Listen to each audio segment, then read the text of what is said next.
Welcome to Samba Samba. Enjoy the video. You're starting the password change now. Sign in at account. Microsoft. Com using your Microsoft email or phone and the current password. That initial authentication proves ownership. If you're asked for a security code, retrieve it from the linked email, text, or authenticator app.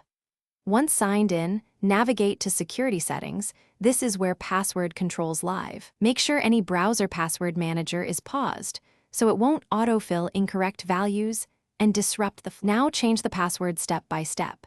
In Security, open Password Security and click Change Password. You'll be asked to re-enter your current password to confirm identity.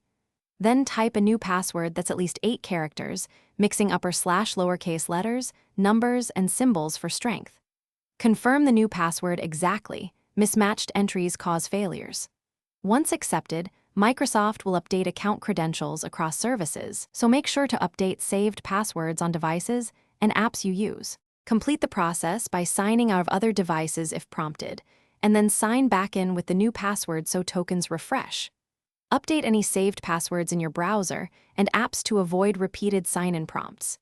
If something goes wrong and you can't sign in, start account recovery and supply the alternate email, phone, and recent account details for verification. Microsoft will guide you through identity checks. Make sure recovery options are current to prevent future lockouts. Thanks for watching. Consider subscribing if we helped you.